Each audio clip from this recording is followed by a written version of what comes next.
Bem que tá sendo... Obrigado, Júlia. Vamos lá. Então, nós adotamos a teoria finalista, e da teoria finalista de Roxin, nós extraímos que ela também é tripartite.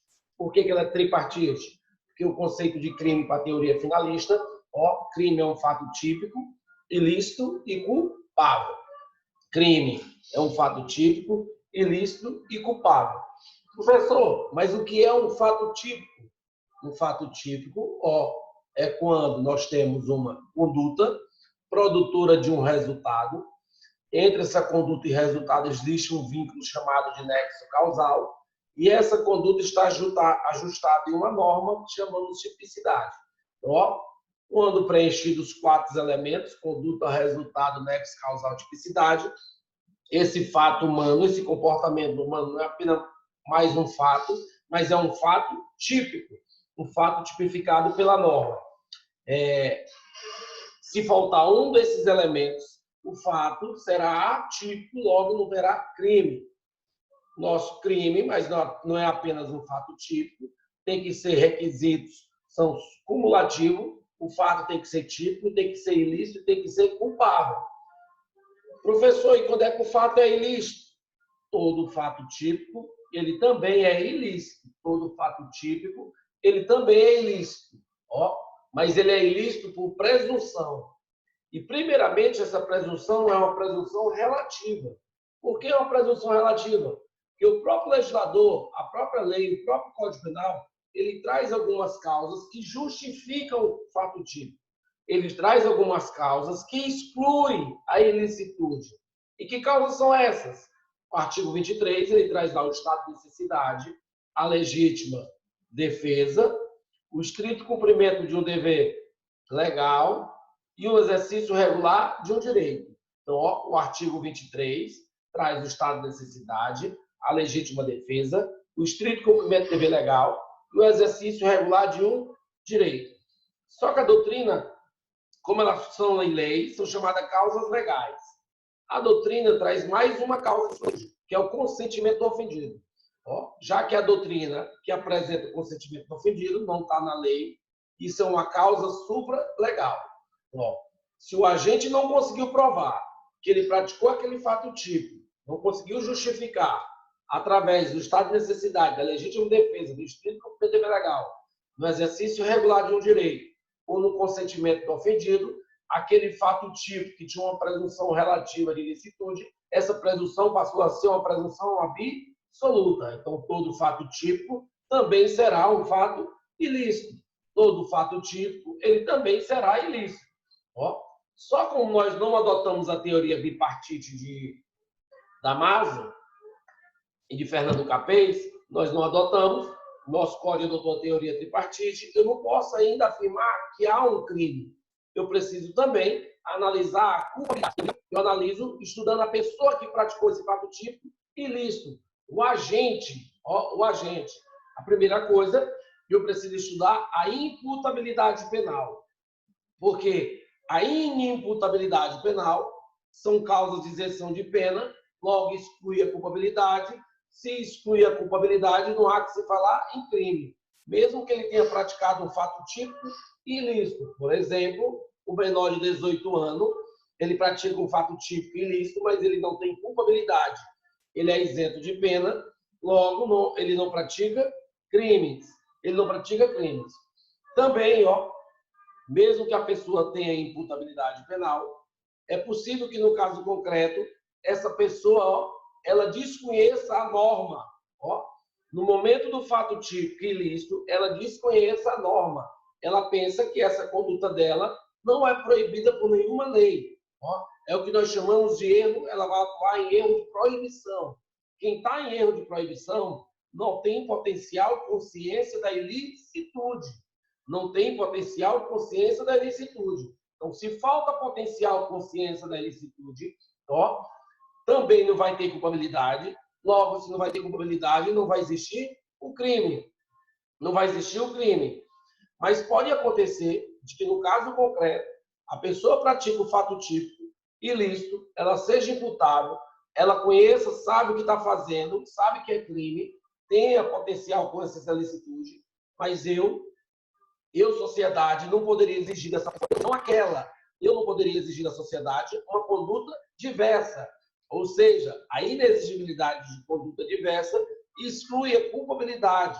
A inexigibilidade de conduta diversa exclui a culpabilidade. Se exclui a culpabilidade, logo não tem crime. Melhor exemplo, crime do sapatinho, onde o gerente de banco, por causa da sua família que foi sequestrada, ele entrega todo o dinheiro aos ladrões. Ó, ele sofreu uma coação moral irresistível. E essa coação moral irresistível não tem reprovação da sociedade. Se não tem reprovação da sociedade, não tem culpabilidade. Se não tem culpabilidade, logo não tem crime.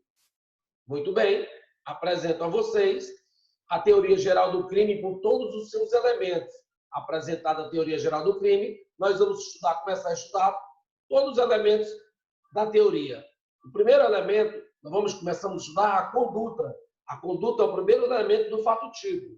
Como é que nós estudamos a conduta? Nós estudamos já o conceito de conduta, ó, onde ele coloca o dolo e a culpa no fato típico, onde são espécies de conduta, conduta dolosa e culposa. Depois nós estudamos as causas de exclusão da conduta. Existem causas que excluem a conduta, por exemplo, a involuntariedade, a coação física, dentre outras. Depois nós começamos a estudar as espécies da conduta.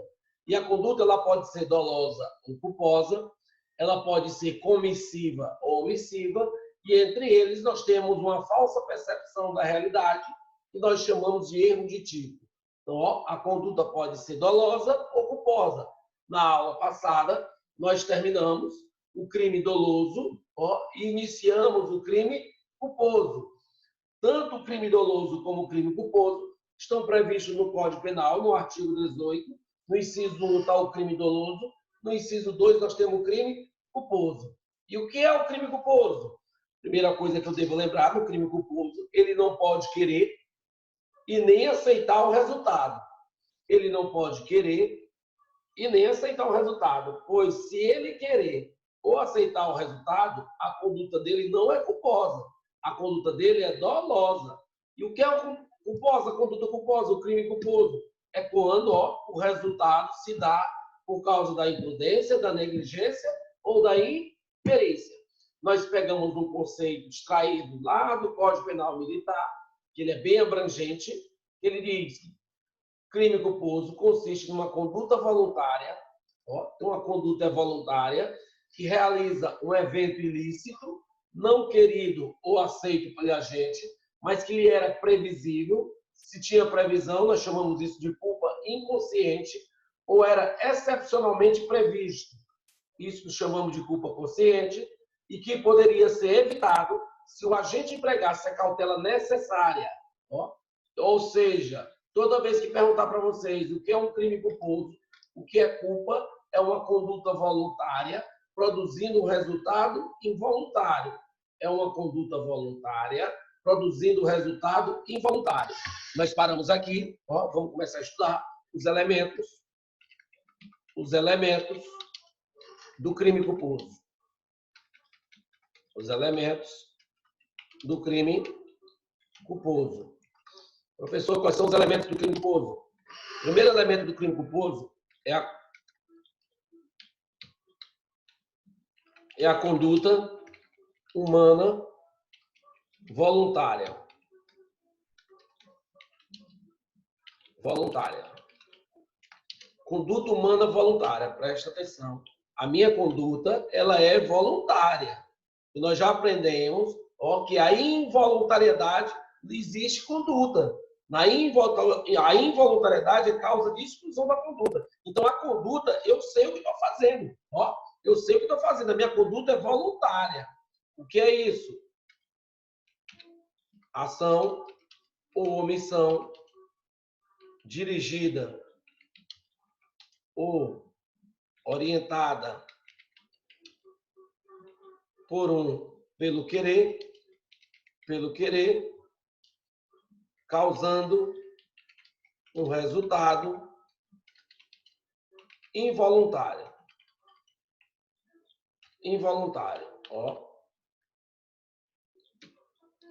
Causando um resultado involuntário. a minha ação, a minha omissão, a minha ação ou a minha omissão, ela se dá pelo querer. A minha conduta é voluntária. Eu quero o que você está fazendo. O que eu fiz, eu queria. Eu só não queria o resultado. Eu não posso nem querer nem aceitar o resultado de forma nenhuma. Se eu querer ou aceitar o resultado, a minha conduta não será culposa, será dolosa. Então, o primeiro elemento é a conduta humana voluntária. O segundo elemento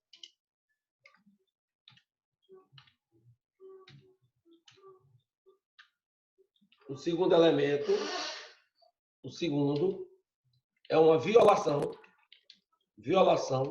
de um dever de cuidado objetivo. Com a minha conduta, eu violo um dever de cuidado objetivo. Professor, o que é esse dever de cuidado objetivo? Gente, viver em sociedade, nós somos obrigados a cumprir algumas normas, algumas regras de conduta, até mesmo para em busca da paz, da uma harmonia, para viver em harmonia, nós precisamos seguir algumas regras de conduta. Nós já aprendemos, quando nós violamos essa regra de conduta, nós iremos sofrer uma sanção. Essa sanção pode ser de forma administrativa, através de uma multa, ou quando ofender bem jurídico protegido pela norma, aí nós vamos se valer do direito penal. Então, quando com essa minha conduta humana eu violo um dever de cuidado objetivo, precisa violar um dever de cuidado objetivo, eu vou estar praticando em regra um crime culposo ou um crime doloso, uma violação do dever objetivo. Que é isso? O agente,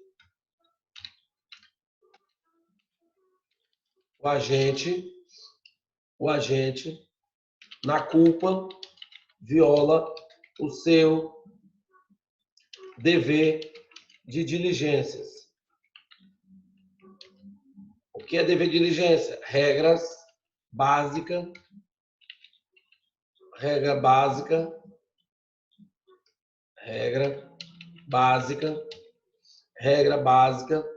para o convívio social. Regra básica para o convívio social. Como é que vai fazer isso? O juiz vai analisar no caso concreto se teve ou não essa violação. E aí o próprio legislador ele traz 3 formas de violação. 3 formas de violação. Quais são essas formas de violação do dever de diligência? De diligências. O próprio legislador ele trouxe, eu violo o meu dever de diligência quando eu atuo através de uma imprudência. A imprudência é uma violação de um dever de cuidado objetivo. Professor, mas para efeitos penais, o que é imprudência? A imprudência nada mais é do que a precipitação, a afoiteza, a afobação, etc. Em tese, a minha imprudência ela vai se dar por uma ação, a minha precipitação, a imprudência vai se dar por uma ação. Então, toda vez que eu ultrapasso o sinal vermelho, eu estou violando um dever de diligência, um dever de regra de conduta para viver em convívio social. E fico imaginando, numa grande cidade, Imperatriz já é uma grande cidade, se não existisse os semáforos, como é que seria? Lei mais sorte, meti o carro, aí teria acidente. No momento que eu faço uma ultrapassagem, o que mais acontece nas estradas, a maior causa de acidentes em estradas, segundo a PRF, se dá por meio da imprudência. O que é imprudência? É o cara que vai tentar fazer uma ultrapassagem, uma ação dele, onde tem faixa contínua, numa subida, numa local, numa curva, cheio de curva, ele vai tentar ultrapassar outro carro e ele bate de frente com outro veículo que vem na mão. Esse condutor, ele atuou com imprudência, ele foi precipitado, ele foi afoito, ele agiu por afobação. Vamos botar um exemplo.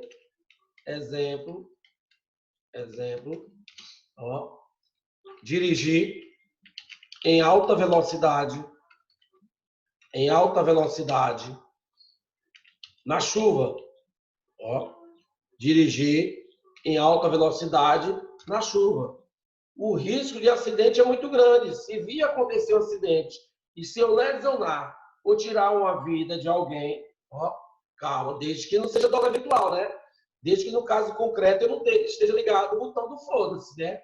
Não, mas se eu estiver dirigindo, só dirigindo em alta velocidade e acontecer um acidente, em tese, ó, eu violei um dever de cuidado, um dever de diligência, ó, e eu violei através da imprudência. Só lembrando que existem doutrinadores que diz que a imprudência nada mais é do que uma espécie do segundo, da negligência.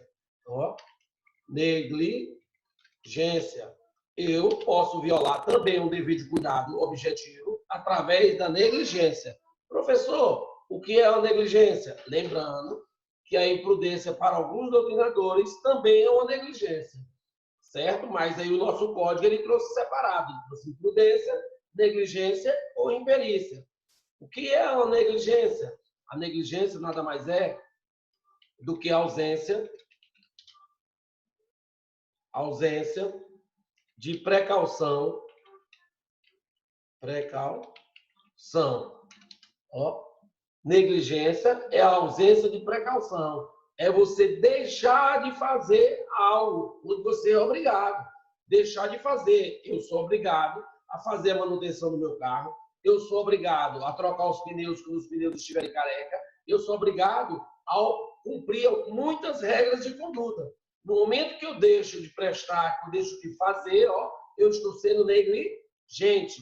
Em regra, a negligência ela se dá por uma omissão. Ela se dá por uma omissão. Enquanto a imprudência, ó, se dá pela ação, a negligência se dá pela omissão. Me dê um exemplo, professor.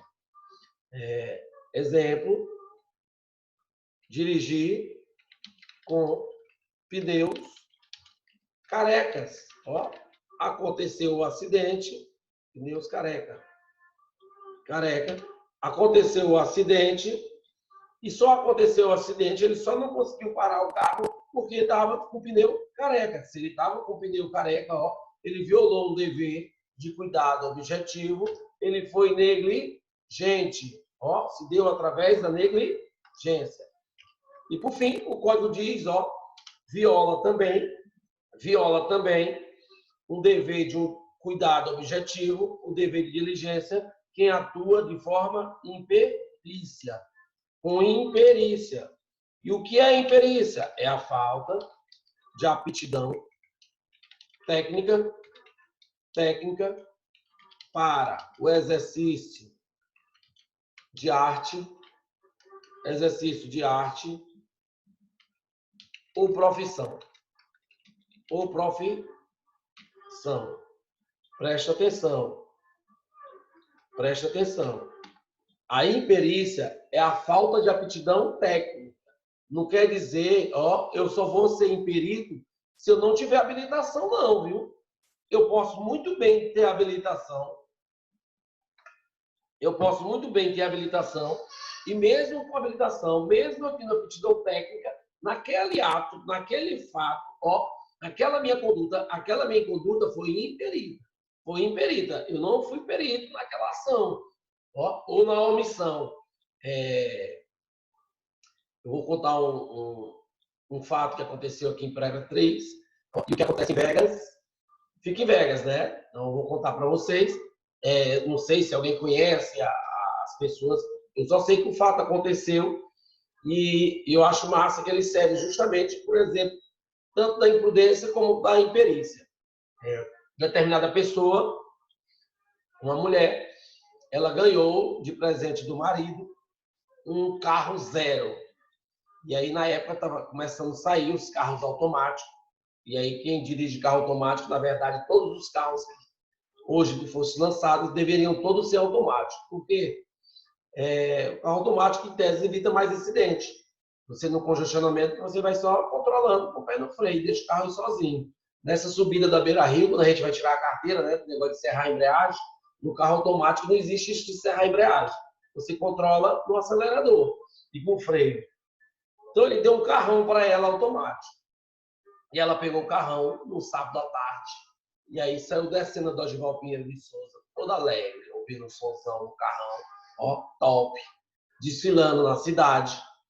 E aí, o que aconteceu? Ela saiu descendo, descendo. Quem dirige na Dorival sabe que a Dorival tem 3 faixas. Nós temos 3 faixas. A faixa do meio, a da direita e da esquerda. E ela vinha descendo na faixa do meio, tranquila, tranquila, tranquila, ouvindo o som. Quando chegou na... Ela já tinha passado praticamente um pouco da curvatura que tem que fazer, né? Você tem que se encostar mais para a direita para entrar na direita. E ela veio no meio, não sabe por que cargas d'água, talvez lembrou que tinha aqui no shopping. Ela fez um movimento brusco, uma ação ó, brusca, e entrou de uma vez na rua Ceará. Quando ela entrou, ó, quem dirige carro sabe que o nosso retrovisor chega um momento que ele tem o que nós chamamos de ponto cego. O que é o ponto cego? Eu não consigo visualizar quem está tanto na minha direita como está na minha esquerda, dependendo do ângulo, eu não consigo visualizar. A azar dela, quando ela fez o movimento de entrar, viu um motoqueiro na faixa da direita que também ia entrar na rua Ceará. E aí, quando ele foi entrar na rua Ceará, ela fez com tudo e pegou ele de cheio. Pá! Bateu no motoqueiro. Quando ela bateu no motoqueiro, o motoqueiro caiu e o carro parou. O carro parou praticamente por cima dele. E ele caiu entre as duas rodas. Ela com o carro parado, ao invés de ela pisar, segurar no pedal do freio, ela pisou no acelerador. O carro deu um pulo, passou por cima da cabeça dele, e aí tem uma loja, uma boutique, o carro bateu no concreto que tem lá, ó, os caras fizeram um muro de concreto já para proteger, bateu o carro lá, e o cara veio a óbito e morreu. Ó. Analisando a conduta dela, ela queria um resultado? Não. Ela não queria o resultado. Ela assumiu o risco de aceitar o resultado? Ah, professor, nesse ato pode ser que sim. Mas eu não tenho que analisar o dolo eventual só nesse momento do acidente. Eu tenho que analisar ó, se ela estava todo o percurso já violando regras de conduta. Se ela vinha, ó, pode ser que ela estava no foda-se. Aí sim, eu posso dizer que ela assumia risco. Então, também não foi dolo eventual. Apesar que o promotor denunciou por dolo eventual. Ó, a conduta dela foi culposa. Ela não quis e nem aceitou o resultado. Ela entrou. Ela violou um dever de cuidado objetivo. Ela deveria entrar para a direita, precavido, fazer a circulação normal, diminuir a velocidade e não entrar bruscamente. No momento que ela fez isso, que ela entrou, vocês concordam comigo que ela praticou uma ação. Quando ela praticou a ação, ela foi imprudente. No primeiro momento, ela foi imprudente. Quando ela atropelou o motoqueiro, ó, o carro parou. O carro parou, ela poderia ter evitado o homicídio. Ela trocou o pedal do freio pelo do acelerador. Quando ela trocou o pedal do freio, ó, mesmo ela tendo carteira de motorista, ela foi imperita. Faltou para ela a aptidão técnica na hora de dirigir. E, ó, passou por cima dele. Homicídio culposo, com 2 formas de violação de dever ao cuidado objetivo. Tanto a imprudência como a imperícia. Então, imperícia não é somente ó, a falta de carteira de motorista, como muitos dizem aí. Ah, quem não tem carteira de motorista, só assim ele é imperito. Não, não. No caso concreto, mesmo ele tendo carteira de motorista, ele pode também ter sido imperito naquela conduta que ele realizou. Então, bora escrever um exemplo. A gente fechou o primeiro bloco, porque já está aqui. Faz a hora, cadê um sinalzinho aqui? Exemplo.